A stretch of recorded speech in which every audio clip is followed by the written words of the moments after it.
दोस्तों, देश विदेश से जुड़ी ताजा तरीन खबरों को लेकर तैयार हो जाइए एक बार फिर से आज की बड़ी और महत्वपूर्ण खबरों को जानने के लिए। दोस्तों, बात करें देश भर में कोरोना मरीजों की तो भारत में कोरोना वायरस के कुल केस 46 लाख के पार हो गए हैं। पिछले 24 घंटों में 97,570 संक्रमण के नए मामले सामने आए, जबकि इतने ही समय में महामारी से 1,201 जानें चली गईं। इसी के साथ आज की बड़ी खबरों में आप देखेंगे कोरोना को लेकर पीएम मोदी का बड़ा बयान, जनता को किया सावधान। जानिए आप भी ऐसा क्या कहा पीएम मोदी ने। इसी के साथ आगे देखेंगे देसी कोरोना वैक्सीन का कमाल, इस जानवर के शरीर से किया वायरस का सफाया। आगे जानिए इस पूरी खबर को। इसी के साथ साथ दोस्तों आगे देखेंगे फ्री में चाहिए गैस सिलेंडर तो इस तरह कराए रजिस्ट्रेशन, आज ही करें ये काम, जानिए कैसे मिलेगा आपको लाभ। और साथ ही आगे देखेंगे फिर सामने आया चीन का असली चेहरा, एलएसी पर हथियारों के साथ दिखे सैनिक, जानिए इस बड़ी खबर को भी। इसी के साथ आगे देखेंगे लाइफ सर्टिफिकेट नहीं जमा करने पर रुक सकती है आपकी पेंशन, जान लीजिए ये बड़ा नियम। दोस्तों, आगे आपके लिए एक बहुत बड़ी खबर निकल कर आई है, इस खबर को आगे पूरा जरूर जानिएगा। इस राज्य में शुरू हुई स्मार्ट राशन कार्ड योजना, इतने करोड़ लाभार्थियों को मिलेगा ऐसे लाभ, आप भी जान लीजिए इस पूरी खबर को। आगे जानेंगे इसकी पूरी जानकारी। दोस्तों, ये सभी खबरें जानना बेहद जरूरी हैं। खबरों को विस्तार से जानने के लिए बने रहिए हमारे साथ। उससे पहले दोस्तों, इस वीडियो पर एक लाइक जरूर करिएगा, आपका एक लाइक करना ही हमारी मेहनत का फल है। शुरुआत करते हैं पहली बड़ी खबर से। फिर सामने आया चीन का असली चेहरा, एलएसी पर हथियारों के साथ दिखे सैनिक। एक बार फिर चीन का असली चेहरा सामने आया है। सूत्रों के मुताबिक एलएसी पर चीन नए सिरे से टकराव की तैयारी कर रहा है।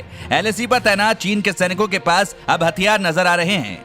क्या चीन पर जंग का भूत सवार है? तो जवाब है हाँ, क्योंकि चीन की साजिशों से तो ऐसा ही लगता है। गलवान पेंगोंग में हिंदुस्तान के पराक्रम से चीन तिलमिलाया हुआ है। अब चीन एलएसी पर टकराव की नए सिरे से तैयारी कर रहा है।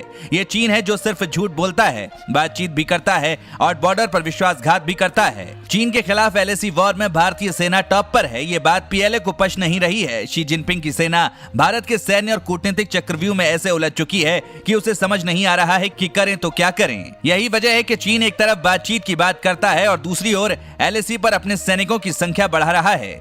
आगे देखिए देसी कोरोना वैक्सीन का कमाल, बंदरों के शरीर से किया वायरस का सफाया। भारतीय कंपनी भारत बायोटेक जिस कोरोना वैक्सीन को बनाने में जुटी हुई है, उस वैक्सीन के बंदरों पर किए गए परीक्षण के नतीजे सामने आ गए हैं और नतीजों से काफी उम्मीद जागी है। कंपनी की तरफ से दी गई जानकारी के मुताबिक 20 बंदरों को 4 अलग अलग समूहों में बांटा गया था और हर समूह में 5 बंदर थे। बंदरों के 3 समूहों को 0 से 14 दिन तक 3 अलग अलग वैक्सीन दी गई और वैक्सीन देने के 7 दिन बाद बंदरों के नाक, गले, फेफड़ों और फेफड़ों के पास की जगह में वायरस दूर होता हुआ दर्ज किया गया। कंपनी के मुताबिक जिन 3 समूहों के बंदरों को वैक्सीन दी गई थी उनमें निमोनिया के कोई लक्षण नहीं दिखे, जबकि जिस ग्रुप को वैक्सीन नहीं दी गई थी उसमें निमोनिया के लक्षण पाए गए। कुल मिलाकर वैक्सीन से वायरस के खिलाफ मजबूत होता इम्यून सिस्टम पाया गया है। हालांकि ये सिर्फ बंदरों पर किए गए ट्रायल के रिजल्ट हैं और इसके बाद कंपनी दूसरे चरण का ट्रायल भी शुरू कर चुकी है। भारत में मुख्य तौर पर 3 कोरोना वैक्सीन पर काम हो रहा है और सरकार को उम्मीद है कि इस साल के अंत तक कोरोना की वैक्सीन उपलब्ध हो जाएगी। साथ ही अगली खबर में कोरोना को लेकर पीएम मोदी का बड़ा बयान, जनता को किया सावधान, कहा जब तक दवाई नहीं तब तक ढिलाई नहीं। कोरोना वायरस के मामलों में हर रोज इजाफा हो रहा है। लोगों की लापरवाही भी मामलों के बढ़ने के पीछे एक बड़ा कारण है। वहीं शनिवार को प्रधानमंत्री नरेंद्र मोदी ने एक कार्यक्रम के दौरान लोगों को कोरोना के खिलाफ ढिलाई नहीं बरतने की सलाह दी। पीएम मोदी ने लोगों से कहा कि जब तक कोरोना वायरस की दवाई नहीं बन जाती है तब तक उन्हें सावधानी बरतनी चाहिए। अपनी इस बात को लोगों को बेहतर ढंग से समझाने के लिए पीएम एक नारे के साथ आए। प्रधानमंत्री ने कहा कि जब तक दवाई नहीं तब तक ढिलाई नहीं। वहीं उन्होंने कोरोना के खिलाफ मास्क और सामाजिक दूरी की महत्ता को लेकर एक नारा दिया। पीएम ने कहा कि जब तक दवाई नहीं तब तक ढिलाई नहीं, 2 गज की दूरी, मास्क है जरूरी। आगे देखिए फ्री में चाहिए गैस सिलेंडर तो इस तरह कराए रजिस्ट्रेशन, आज ही करें ये काम। क्या आप भी प्रधानमंत्री उज्ज्वला योजना में रजिस्ट्रेशन कराना चाहते हैं? वैसे सरकार की किसी भी योजना में रजिस्ट्रेशन कराना काफी आसान है। आज हम आपको बताते हैं कि आप कैसे फ्री में एलपीजी गैस सिलेंडर का फायदा उठा सकते हैं। उज्ज्वला योजना के रजिस्ट्रेशन करवाना बेहद आसान है। प्रधानमंत्री उज्ज्वला योजना के तहत गैस कनेक्शन लेने के लिए बीपीएल परिवार की कोई महिला आवेदन कर सकती है। आप खुद इस योजना से जुड़ी आधिकारिक वेबसाइट pmujjwala.com पर जाकर अपना रजिस्ट्रेशन करा सकते हैं। जरूरी कागजात में BPL card, Aadhaar card, mobile number, passport size photo, आयु प्रमाण पत्र, बीपीएल सूची में नाम का प्रिंट, बैंक की फोटोकॉपी, राशन कार्ड की फोटोकॉपी आदि को नजदीकी गैस एजेंसी में जमा कर लाभ पा सकते हैं या फिर आप ऑनलाइन आवेदन भी कर सकते हैं। दोस्तों, इस वीडियो को देखते रहिए क्योंकि आगे आप देखेंगे अब सड़क पर चलने वाले होंगे और ज्यादा सुरक्षित, सरकार जारी करने वाली है ये नया नियम। अब जानिए, दिल्ली मेट्रो में अब नियम ना माना तो लगेगा इतने रुपए का जुर्माना, चप्पे चप्पे पर रखी जा रही नजर। अनलॉक 4.0 में दिल्ली मेट्रो की सेवा सभी यात्रियों के लिए शुरू हो गई है, लेकिन लोगों द्वारा मेट्रो के सफर में नियमों का पालन करना जरूरी है। लापरवाही करने वालों पर सख्त कार्रवाई भी की जा रही है। शुक्रवार को सभी लाइनों पर फ्लाइंग स्क्वाड के जरिए जांच अभियान चलाया गया। इस अभियान के तहत मेट्रो के अंदर देखा गया कि यात्रियों द्वारा नियमों का पालन किया जा रहा है या नहीं। आपको बता दें, यात्रियों की जांच के लिए हाथ में पकड़ने वाले और दरवाजे वाले मेटल डिटेक्टर लगाए गए हैं। इसमें यात्रियों को बेल्ट और पेन जैसी धातु की वस्तुओं को बैग में रखना होता है। नए सिस्टम में मुसाफिरों से बेल्ट और पेन जैसी धातु की वस्तुओं को बैग में रखने को कहा जा रहा है, और अगर किसी के पास बैग नहीं है तो उन्हें उस सामान को हाथ में रखना होगा। साथ ही अगली खबर में, देश के इस प्राइवेट बैंक के साथ नौकरी करने का सुनहरा मौका, जल्दी करें आवेदन। ग्रामीण इलाकों में पहुंच बढ़ाने के प्रयास के तहत निजी क्षेत्र का सबसे बड़ा HDFC बैंक अपने बैंक मित्रों की संख्या को इस वित्त वर्ष के अंत तक बढ़ाकर 25,000 करने की योजना बना रहा है।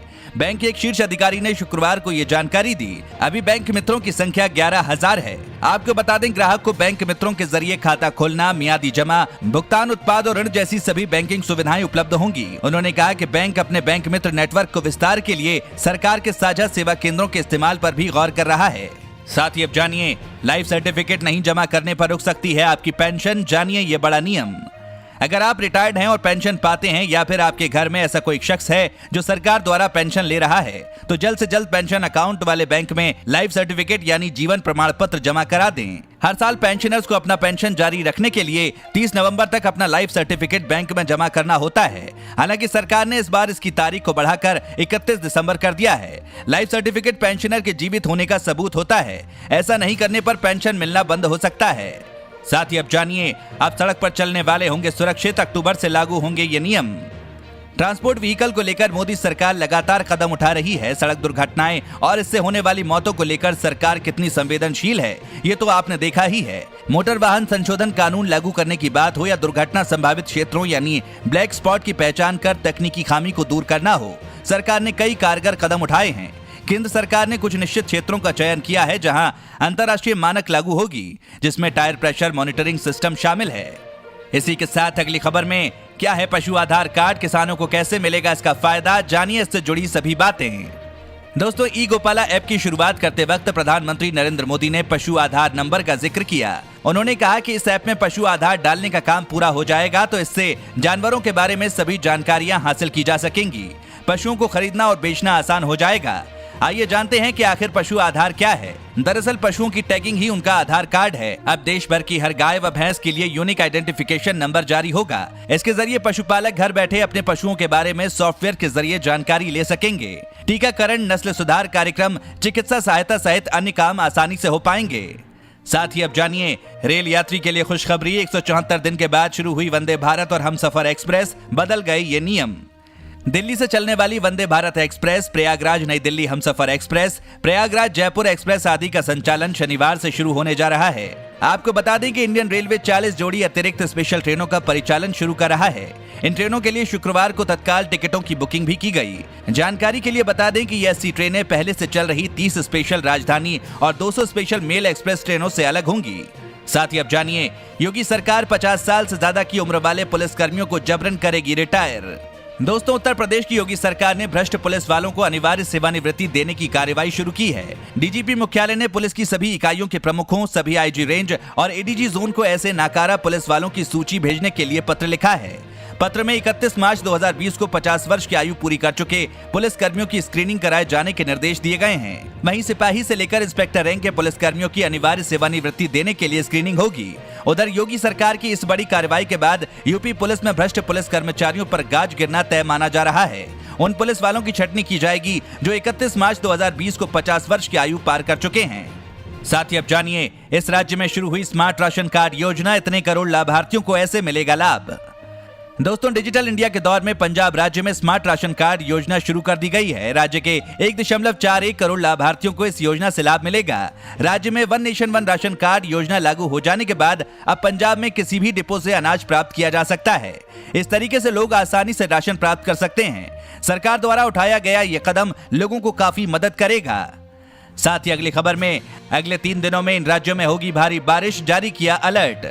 दोस्तों, मौसम ने फिर अपना असर दिखाना शुरू कर दिया है। कई राज्यों में बारिश ने जहां मौसम सुहाना बना दिया है, वहीं तेज गर्मी से भी लोगों को राहत मिली है। मौसम विभाग के मुताबिक शनिवार से अगले एक हफ्ते तक मध्य भारत के राज्यों में मानसून सक्रिय रहेगा। मध्य भारत के महाराष्ट्र के मराठवाड़ा, मध्य महाराष्ट्र, कोंकण, गोवा, मध्य प्रदेश, गुजरात और पूर्वी राजस्थान तक मानसून सक्रिय करेगा। भारतीय मौसम विभाग ने पूर्वानुमान जताया है कि अगले 3 से 4 दिनों के दौरान उपहिमालयी क्षेत्र, पश्चिम बंगाल, सिक्किम और पूर्वोत्तर भारत के कई इलाकों में भारी बारिश होने की संभावना है। साथ ही अगली खबर में, इतना महंगा हुआ 1 किलो टमाटर का भाव, जानिए कब तक मिलेगी राहत। टमाटर के खुदरा दाम अब 80 से 85 रुपए प्रति किलोग्राम तक पहुंच गए हैं। राष्ट्रीय राजधानी में टमाटर की सप्लाई कम होने की वजह से कीमतों में इतना बड़ा उछाल देखने को मिल रहा है। प्राइवेट ट्रेडर्स का कहना है कि टमाटर उत्पादक क्षेत्रों से आवक कम हुई है। जून के बाद से टमाटर की मामूली तेजी ही रही है। बीते कुछ सप्ताह में ये भाव 50 से 60 रुपए प्रति किलो के बीच था, लेकिन प्रमुख उत्पादक राज्यों में नई फसल के बीच आवक कम हुई है। चलिए बढ़ते हैं अगली खबर की तरफ। फ्लाइट में बैठने से पहले एयरपोर्ट पर होगा कोविड-19 टेस्ट, देने होंगे इतने रुपए। दिल्ली इंटरनेशनल एयरपोर्ट लिमिटेड ने शनिवार को इंदिरा गांधी इंटरनेशनल एयरपोर्ट पर देश का पहला एयरपोर्ट कोविड-19 टेस्टिंग फैसिलिटी लॉन्च कर दिया है। यह सुविधा विदेशों से आने वाले यात्रियों के लिए होगी। सितंबर महीने के मध्य में इस फैसिलिटी पर हर रोज 2500 सैंपल लिए जाएंगे। आपको बता दें कि इसकी क्षमता बढ़ाकर 15,000 सैंपल्स प्रतिदिन करने पर काम कर रहे हैं।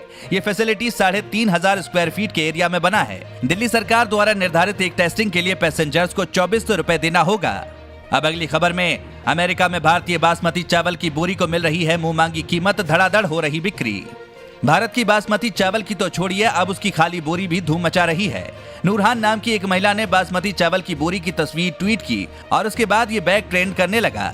बासमती चावल के इस बैग की ऑनलाइन बिक्री होने लगी है और इसकी कीमत सुनकर आप भी हैरान रह जाएंगे। ये $15 प्रति बैग की दर यानी कि करीब 1100 रुपए में बेची जा रही है। दरअसल भारत में धान की खेती बड़े हिस्से में होती है और इसकी बम्पर पैदावार होती है। चावल को बोरियों में भरकर स्टोर तक पहुंचाया जाता है और उसके बाद इसे होलसेल और खुदरा व्यापारी तक पहुंचाया जाता है। इस काम में पहले तो प्लास्टिक की बोरियों का ज्यादा इस्तेमाल होता था, लेकिन अब प्लास्टिक पर बैन होने से जूट की बोरियों का चलन एक बार फिर से बढ़ गया है।